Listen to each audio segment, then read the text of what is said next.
திருவாரூர் மாவட்டத்தில் பல்வேறு பகுதிகளிலும் ஆதியன் பழங்குடியின மக்கள் வசிக்கின்றனர்.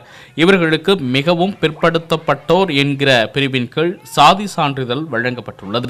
நீண்ட காலமாக தங்களுக்கு பழங்குடியினர் என எஸ்டி சான்றிதழ் வழங்க வேண்டும் என மாவட்ட நிர்வாகம் மற்றும் தமிழக முதல்வருக்கு பல்வேறு மனுக்களை அளித்தும் எந்தவித பலனும் இல்லை என வலியுறுத்தி 2 நாட்களாக தொடர்ந்து போராட்டத்தில் ஈடுபட்டு வந்த நிலையில் 3வது நாளாக தங்களது குழந்தைகளை பள்ளிக்கு அனுப்பாமல் ஆதியின் பழங்குடியின மக்கள் போராட்டத்தில் ஈடுபட்டு வருகின்றனர்.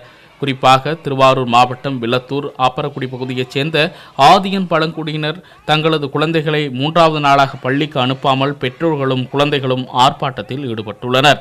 இதேபோன்று திருவாரூர் மாவட்டம் முழுவதும் குறிப்பாக திருத்துறைப்பூண்டி, முத்துப்பேட்டை உள்ளிட்ட இடங்களில் வசிக்கும் இதே வகுப்பைச் சேர்ந்த பழங்குடியினரும் குழந்தைகளை பள்ளிக்கு அனுப்பாமல் போராட்டத்தில் ஈடுபட்டு வருகின்றனர் என்பது குறிப்பிடத்தக்கது.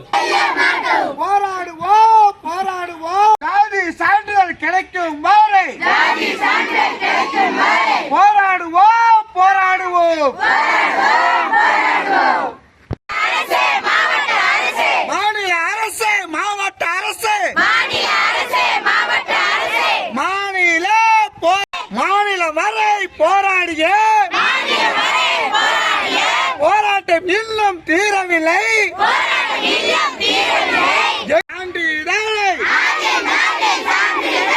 கிடைக்கும் வரை போராடுவோம்.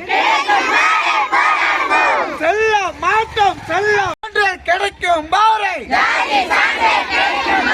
ஜாதி சான்றிதழ் கிடைக்கும் வரை பள்ளிக்கு செல்ல மாட்டோம். ஜாதி சான்றிதழ் கிடைக்கும் வரை போராடுவோம், வெற்றி பெறுவோம்.